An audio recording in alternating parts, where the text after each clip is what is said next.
ছোটবেলা থেকে এই পর্যন্ত একতলাফ কারে কয় আমি এটা বুঝিয়ে নেই সাবজেক্ট। আমার সরমনাইর ভাইদেরকে আমার ভালো লাগে, হেফাজতের ভাইদেরকে ভালো লাগে,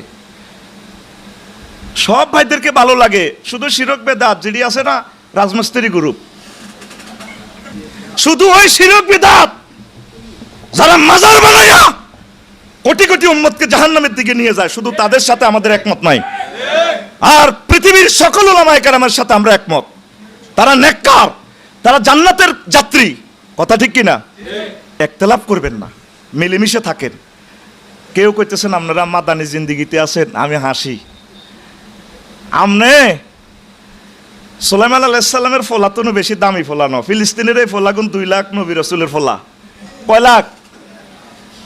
রফিকুল্লাহর দেহে আনামিয়ার রক্ত, ফিলিস্তিনের শিশুদের দেহে সাইয়েদনা দাউদ আলাইহিস সালামের রক্ত, সুলাইমান আলাইহিস সালামের রক্ত, ঈসা রুহুল্লাহর রক্ত, মুসা কালিমুল্লাহর রক্ত।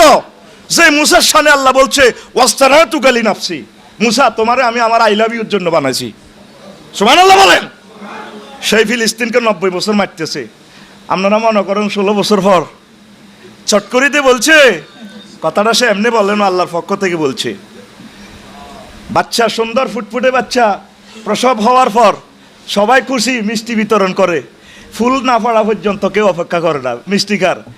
আর ফুল না পড়লে শেষ, বিপ্লবের পর প্রতি বিপ্লব হয়।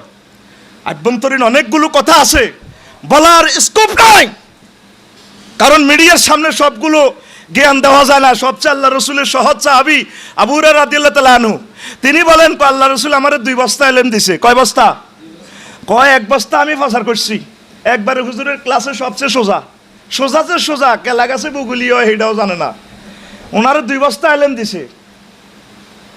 কয় 1 বস্তা ইলম আমি তোমাদেরকে প্রচার করছি, আরেক বস্তা ইলম যদি বলি তাহলে আমার কল্লা থাকবে না।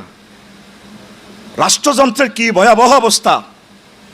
ওলামায়ে কেরাম আল্লাহর জিকির যেটা মামুন ভাই শিখেছে, ফাস্তাজাবনা লাহু ওয়া নাজাইনাহু মিনাল গাম্মে ওয়া কাযালিকা। থামবো কোথায় আমরা? থামার সময়টা কই? আমাদের দূরে জান্নাত দেখা যাচ্ছে, সেখানের জন্য আমরা আমাদের জাতিকে জান্নাতে নেওয়ার জন্য অবিরাম অবিরাম একামতে দিনের কাজ করতে হবে আমাদের। কথা ঠিক কিনা? থামার সুযোগটা কোথায়? প্রিয় বন্ধুরা, একটা হাদিস বলছি, আনাস রাদিয়াল্লাহু তাআলা আনহু বলছেন, কাতাইতুন নবী সাল্লাল্লাহু আলাইহি সাল্লাম ও মাই ওয়াসিফুন বারবারিয়ুন। আমি আল্লাহ রাসূলের দরবারে একদিন মাহফিলে আসলাম টাউন হলে। তা আমার সাথে একটা আনসিভিলাইজড একটা ছোট্ট সোনামণি ছিল, যুবক এরকম আর কি। ফাকালা রাসূলুল্লাহ সাল্লাল্লাহু আলাইহি সাল্লাম ইন্না কওমা হাজি ইন্না কওমা হাজা আতাহুম নাবিয়্যুন ক্বাবলি। কই এই ফলা তো সেই দলের ফলা, ওই সেই বিল্ডিংয়ের, বুঝছেন নি? এই ফলা তো সেই বিল্ডিংয়ের ফলা। কয় তাগো কাছে আমার আগে নবী আইছিল, ফাজাবাহুহু, তারা নবীটারে জবাই করিয়ে লেছে। ওয়া কাতালুহু ওয়া তাবাকুহু, তারার নবীরে রাঁধিয়ে লেছে। কি করছে? ডাইরেক্ট নবীরে জবাই করে গোস্ত টোস্ত রাঁধি, ফাকালু লাহমাহু, তার গোস্ত খেয়ে ফেলছে। জোল রয়েছে না? জোল আছে না? ফয়জি ভাই আমার একটু জল দিছে ওদের গোস্তের। ওয়াশারিবু মারাকাহু, তারা তার গোস্তের ঝোল সহ খেয়ে ফেলছে। আগের নবী রাসূলগুলারে যে নির্যাতনটা করছে, সেই নির্যাতনের তুলনায় তো আমরা জান্নাতের মতো আছি।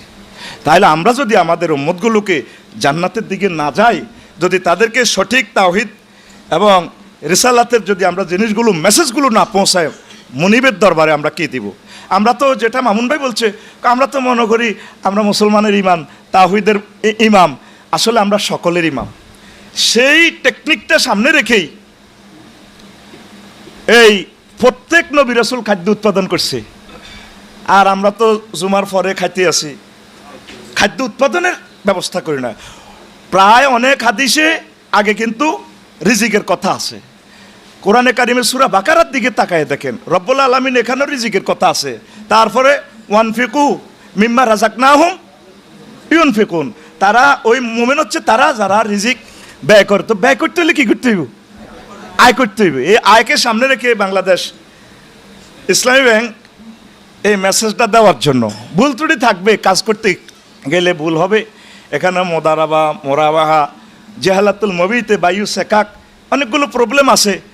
তো 100% আমরা ট্রানজ্যাকশন বাংলাদেশ ব্যাংকের সাথে করতে গেলে, বহির্বিশ্বের সাথে করতে গেলে এখানে হালাল হারামের প্রশ্ন জাগে।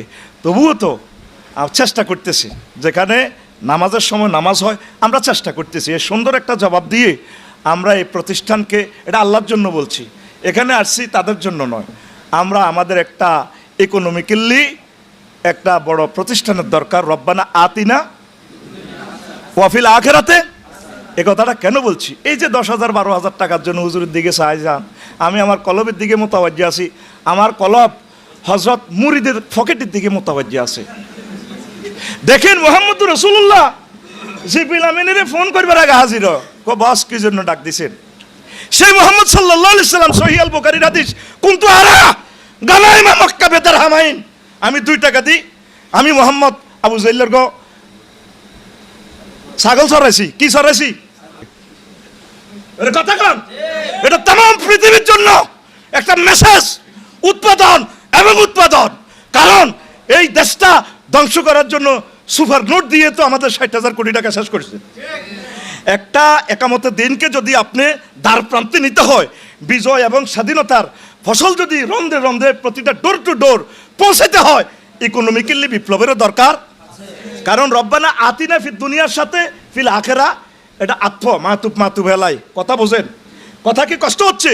মুসা আলাইহিস সালাম পর্যন্ত ছাগল চড়াইছে, শুধু বিয়াল্লাই ক বছর? 10 বছর। কয় বছর? এ ছাগল চড়াই এমন বরকত হয়েছে ফাহারমে, এক কূপ থেকে কিছু পানি খাওয়াইছে, কই ও এবছর যা ছাগল হইব তুমি ভাইবা। এবার ওই কূপে এমন বরকত দিছে আল্লাহ, কালা রঙের হাজার হাজার ছাগল। আল্লাহ তো জানে এদিক কেন্দ্র দখল করণ লাগবো, মাল লাগবো, অস্ত্র টস্ত্র লাগবো। 10 বছর ছাগল ছড়া মাইয়া তো দুগে বিয়ে করলো, তারপরে এমন ছাগল হয়েছে হো কারণ ওই ফেরাউন্না ফাঁড়ারে তো সাইজ করতে হইব। তাইলে দেখেন, দেখা যায় কিন্তু ছাগল ছড়ানি প্রত্যেক নবী রাসূল আগে ছোট কাজ করছে, তারপর আল্লাহ রাব্বুল ইজ্জত তাদের মান সম্মান আর সজীবে নিয়ে গেছে। আমরা আলেমরা ছোট কাজটা করতে রাজি না, এক এবং এক থাকতে রাজি না। এনা বাপ্পির যদি হুন্ডা দাও এতে কান্দির ভাড় ধরে, হে ফোন কর জেন্টামেন্টা সাগরিকা সবুজ কোনা রে ফাঁত করে 10টা হুন্ডা 20টা গুন্ডা হলো রেডি, ঠিক কিনা? আর আমি যদি নাজিম ভাইরে ফোন করি, ভাই আমি তো বিপদে আছি, মোস্তাক ভাইরে, ভাই ভাই আরো তো বোধ মারিয়ে লাগবো, আপনি এরকম বক্তৃতা দিলেন কা? আরে হুজুরে, আরে কবে তোরা মানুষ হবি রে ভাই, আমার দুঃখ লাগে। এক না থাকলে ইসলামী বিপ্লব সম্ভব, এক না থাকলে আমাদের প্রাণের প্রতিষ্ঠান আমরা টিকে রাখতে পারবো। What is the super note? এই যে টাকা, আমি তো সময় আমার অভাব, টাকাতে একটা নম্বর আছে, এ দেখেন জ ঢ, এরপরে না এটা ভর মারে দিবেন 5730। এই টাকাকে ধরেন, এটা আমরা জেনুইন নোট বললাম, এখানে 50টা সিগন্যাল আছে, ব্লাইন্ডদের জন্য ব্লাইন্ড সিগন্যাল আছে। কেমন? টাকাতে একটা নম্বর আছে কিনা, তাহলে মেশিনে ধরতে পারবে যে এটা অরিজিনাল নোট, মানে জেনুইন নোট। আর একটা নোট হচ্ছে fact note. What is the fact note? Fact note হচ্ছে টাকাটা জাল, যে কোনো একটা সিনড্রোম নাই। হোয়াট কলস সুপার নোট? সুপার নোট কি? টাকা অরিজিনাল, পৃথিবীতে ধরার কোনো যন্ত্র, শুধু এই নম্বরে, এই যে 30 নম্বরে সাফাই দিছে, এই 500 টাকার নোট ধরেন 1 কোটি নোট, কয় কোটি? এটারে ব্যাংকের কিভাবে ধরবে? এটাকে বলা হয় সুপার নোট। এই সুপার নোটগুলো সাফাইয়া আমাদের দেশটা 62 সাল পর্যন্ত আমাদেরকে ঋণে ফেলে রেখেছে। কথা ঠিক কিনা? আল্লাহর রাসূল যেখানে শিখেছে আল্লাহুম্মা কফিনা বিহালালিকা হারামিকা ওয়াগনিনা মিন ফাদলিকা আম্মান সিওয়াক, কথা ঠিক কিনা? আল্লাহুম্মা ইন্নী আউযু বিকা মিন আরজালিল উমর। এরপরে এই হাদিসে আরো আছে ওয়া গালাবাতিদ দাইন ওয়া কাহরির রিজাল, কারণ ঋণের মতো জিল্লতি পৃথিবীতে আর আছে কিনা? আল্লাহ রাসূল প্রত্যেক নামাজের পর কেন বলতেন? তাইলে আমাদেরকে ঋণগ্রস্ত দিয়া শিক্ষানীতি ধ্বংস করে আমলাতান্ত্রিক প্রশাসন যন্ত্র, এমন কোন সেক্টর নাই যেটারে গণদর্শন করে ছাড়ে না। কথা বলেন? উত্তরণের পথ মানুষকে বুঝানো, সুন্দর করে মানুষের সাথে। মামুন ভাই যেটা বলছে ইমামুন নাস, আপনারা তো সাধারণ পাবলিকের লগে বসেন না, দরবার কারবারে থান না। না আমি না ওগুলো পছন্দ করি না। কথা ঠিক কিনা? আপনি তাদের সাথে মিশবেন, আপনি তাদের সাথে মিশবেন। মিশার পলিসিটাও আল্লাহ বলছে। মোহাম্মদ সাল্লাম ছাগল ছড়াইবার জন্য আসে নাই, টার্গেট হলো ওদের সাথে মিশে যাও, ওদের সাথে মিশে যাও, দাওয়াতি কাজ করতে সুবিধা হবে। কথা ঠিক কিনা? এরপরে মুসা আলাইহিস সালামকে আল্লাহ জাল্লা শানুর টেকনিক শিখাচ্ছে। মুসা, তুমি আমার লগে না গরম হয়ে যাও, ইযহাবা ইন্নাহু তাগা ফাকুলা লাহু কাওলান লাইয়িনা। তুমি আর তোমার ভাই তুমি তো গরম হয়ে যাও, মোবাইল টোবাইল তুই ভাঙি গেলাও, তবে তুমি যাইতেছ ক্যাডারের কাছে, ইযহাবা ইলা ফিরাউন, হেতের কাছে যে দাও রে, ইন্নাহু তাগা আই ইন্নাহু ক্যাডার,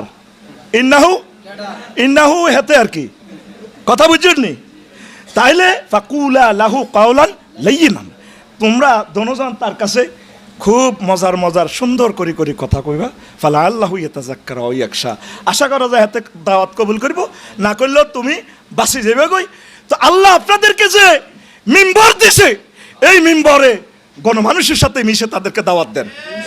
আপনি মুসলমানের ইমাম নয়, আপনি হিন্দুদের ইমাম, তাদেরকে সেবা করেন, বুঝান, ভালোবাসেন, তাদেরকে সার্বিকভাবে মদিনার পথে নিয়ে আসেন। আর এই ব্যাংকের আমাদের যে ভালো ভালো কাজগুলা আপনি প্রিজাইড করেন, এভাবে বুঝান।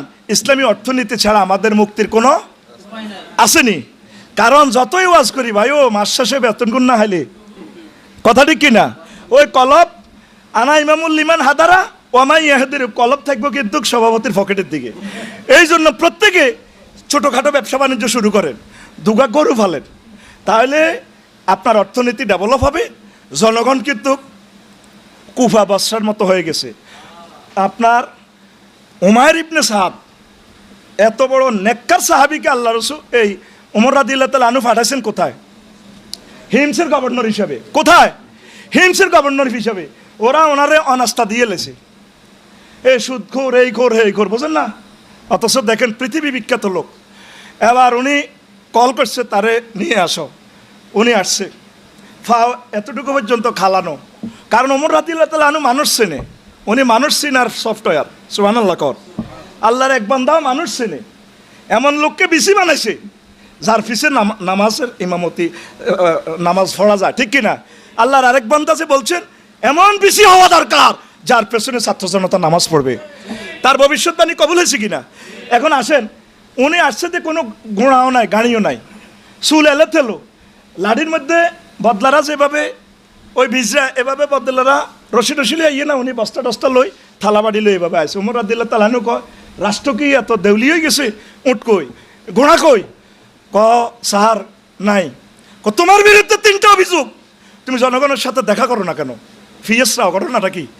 ক আমিরুল মুমিনিন, দিন রেখে দিছি আমি মানুষের সেবার জন্য, রাত্র আমি ইবাদত বন্দিগি করি, এই জন্য দেখা হয় না। ক তাহলে তুমি ট্যাক্স কেন মদিনা তৈয়বার কেন্দ্রীয় ব্যাংকে ফাড়াও না? কি করছো টাকা? তুমি এত দেউলিয়া ফানা বাপ ধরছো? হ্যাঁ, ক জনগণের ট্যাক্স উঠাইয়া তাদের কল্যাণে ব্যয় করে দিছি। দেখেন, আশুরায়ে মুবাশশারার একজন বিশ্ববিখ্যাত উমাইর ইবনে সাদকে দিলেন, আর জনগণ কি হয়ে গেছে? ওনার বিরুদ্ধে লিগেশন। ঠিক তাম পৃথিবীর 1000 কোটি মানুষ প্রায় কারবালা এবং বসরা, সিরিয়ার মতো হয়ে গেছি আমরা, ঠিক কিনা? এদেরকে বুঝান, এদেরকে নেতৃত্ব দেন, এদেরকে জান্নাতের দিকে আহ্বান করেন। এরা যদি আমাদের রক্ত গোশত যদি ওরা ফাঁকাইয়া খেয়েও ফেলে, আমরা আল্লাহর পথ ছাড়বো না। আমরা একামতের দিনের মেসেজ পৌঁছাবো। আল্লাহ আমাদের এই অর্গানাইজেশনকে, এই প্রতিষ্ঠানকে, অর্থনীতিকে, এই পৃথিবীর অন্যতম শ্রেষ্ঠ প্রতিষ্ঠান ইসলামী ব্যাংকের খেদমতকে আল্লাহ কবুল করুক। 100% সহিভাবে বিনিয়োগ করার তৌফিক বকশিশ করুক। ওলামায়ে কেরামের নেক হায়াত কামনা করে এই কুমিল্লা মহানগরীর এই সুন্দর অনুষ্ঠান আমি বিদায় নিলাম। আসসালামু আলাইকুম।